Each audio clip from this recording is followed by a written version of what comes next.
Imagine being a soldier fighting a war that ended decades ago. This is the tale of Hiroo Onoda, the last soldier of World War II to surrender.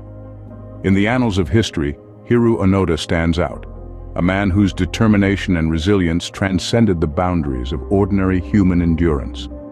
Born and raised in Japan, Onoda's life was far from extraordinary until destiny chose him for a unique journey. In the heart of the Second World War, Onoda was just another soldier, ready to serve his country. Little did he know that his service would extend far beyond the official end of the war. His story is not one of violence or conquest, but rather of survival, loyalty, and an unwavering dedication to duty. For almost 3 decades, Onoda fought a war that had long since ended, refusing to surrender, refusing to believe that peace had come. His story is a testament to the strength of the human spirit. Born in 1922, Onoda's journey from a simple life in Japan to a relentless soldier is nothing short of astonishing. Hiroo Onoda hailed from Kainan, Wakayama, Japan, a place far removed from the hardships he would later endure. Born in 1922, he was the 5th of 7 siblings in a family of ancient samurai lineage. He grew up in an era where the samurai spirit was still revered, an ethos that deeply influenced his character. Young Onoda enjoyed a peaceful and typical rural upbringing. His days were filled with school, chores, and playing with his siblings, a stark contrast to the decades of isolation and survival he would later experience. Despite the calm of his early life, the winds of change were blowing across Japan.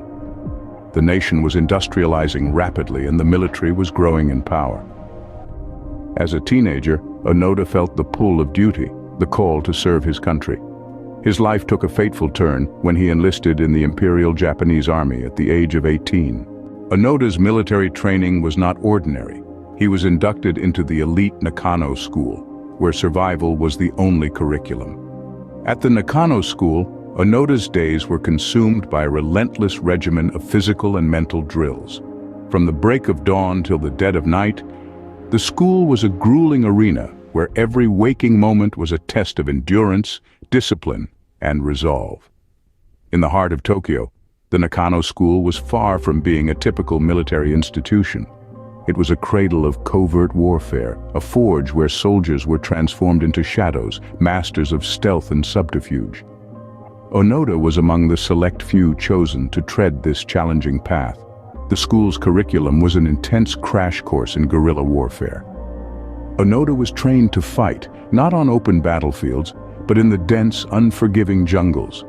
He learned to become one with his environment, to use the terrain to his advantage, and to strike when least expected. He was taught to survive on limited resources, to adapt and to endure no matter the circumstances. But physical prowess was only one facet of Onoda's training. Equally important was the art of intelligence gathering. He was trained to observe, to listen, to decode, and to blend in. Onoda was taught to be a silent observer, a ghost who could infiltrate enemy lines unnoticed, gather critical information, and vanish without a trace. Each day at the Nakano School was a step closer to becoming the perfect soldier, the embodiment of resilience and resourcefulness. The training was harsh, but it was this very harshness that honed Onoda, molding him into a warrior capable of withstanding the harshest of conditions. Onoda was not just trained to fight, he was trained to survive, he was trained to resist, he was trained to endure. He was trained to be the last man standing. With his training complete, Onoda was ready for deployment, oblivious to the years of isolation that awaited him. In December 1944, Onoda was deployed to the Philippine island of Lubang, with the orders to disrupt enemy attacks at all costs. As the chill of winter set in, Hiroo Onoda, a young Japanese intelligence officer, found himself in a tropical locale, far from home. His mission was clear and unambiguous: disrupt and hamper enemy attacks by any means necessary. The orders were a testament to the desperate times of World War II, as Japan, with its back against the wall, sought to hold its ground against the relentless onslaught of the Allied forces. Onoda was not alone. He was part of a larger force, strategically placed across the region. Yet, his orders held a unique clause, a testament to his training and the faith placed in him. He was ordered to never surrender, to never take his own life. In essence, he was to fight until the bitter end, a lone soldier against the might of the world. Onoda took to his orders with a grim determination. Armed with his training and a resolve forged in the fires of patriotism, he began his long resistance. He set about building fortifications, setting up traps, and preparing for a long, drawn-out battle. His was a guerrilla warfare, a war of attrition aimed not at outright victory, but at delaying the enemy, buying precious time for his homeland. Yet, unbeknownst to him, the world was changing. Far from the jungles of Lubang, the war was reaching its climax. The tides of fortune were shifting and the end was in sight. But for Onoda, entrenched in the dense foliage, cut off from the world, the battle raged on. His orders were clear: never surrender, never take his own life. And so, he held on, a solitary figure against the backdrop of a world at war. He was an embodiment of the samurai spirit, a testament to the indomitable will of the human spirit. As World War II ended, Onoda, ensconced in the jungles of Lubang, continued his fight, unaware of the world beyond. For 3 decades, Onoda fought a war that had long ended, living in the dense jungle, surviving on bananas, coconuts, and raw meat. In the heart of the Philippine jungle, Onoda's existence morphed into a testament of sheer will and survival. Against the backdrop of nature's relentless elements, he built his life around the strict discipline and survival skills ingrained in him during his training.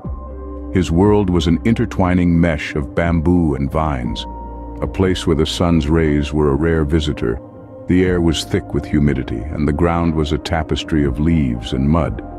He had to fend for himself, foraging for food and battling against the elements. His diet consisted of wild fruits, nuts, and whatever game he could catch. He resorted to eating raw meat, as lighting a fire would risk giving away his position. Onoda lived off the land, with the forest serving as his pantry, his shelter, and his hideout. His military training served him well, allowing him to survive in the harsh environment. He used his knowledge to set traps for catching game, to find clean water, and to treat any injuries he might sustain. He maintained his military routine, waking up early, patrolling the area, and conducting drills. He remained a soldier, steadfast in his adherence to his orders. For Onoda, the concept of time became abstract. Years turned into decades, but his mission remained the same. He was ordered not to surrender, not to die, and he was not about to disobey those orders. He was a soldier, and soldiers follow orders. Despite the passing of time, Onoda clung to the belief that the war was still raging. He dismissed all signs of peace as enemy propaganda. Leaflets dropped by locals and the Japanese government declaring the end of the war were seen as nothing more than a ruse to lure him out of hiding. The world outside moved on, but for Onoda, the clock was stuck in 1944. His will to survive was as strong as his belief in the ongoing war. He was a lone soldier fighting a war that had ended, but he refused to surrender. His loyalty to his country and his duty as a soldier were unwavering. In this solitude, Onoda's spirit remained unbroken. His resilience was a testament to his indomitable will, his unwavering loyalty, and his unyielding belief in his mission. He was a soldier, a survivor, a man living in a time capsule of his own making. For 30 years, Onoda fought his war, refusing to surrender, refusing to believe that the world outside had moved on. His existence became a symbol of unyielding determination and unwavering loyalty, a testament to the power of the human spirit to survive against all odds. It took a chance encounter with a traveler in 1974 to convince him that the war was indeed over.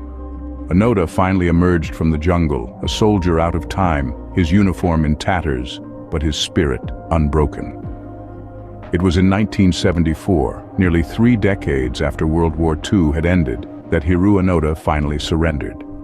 He returned to a Japan that was vastly different from the one he had left, a nation reborn from the ashes of war, its landscape and culture transformed. In the years that followed, Onoda led a quiet life. He established a nature school for children, imparting the wisdom he had gained during his long years of isolation. Although he lived in relative obscurity, his story found its way into the annals of popular culture. Books were written, Movies were made and songs were composed, all celebrating the indomitable spirit of this man who had refused to give in. Hiroo Onoda, the last soldier of World War II, his extraordinary tale of resilience and determination is a testament to the human spirit's indomitable will.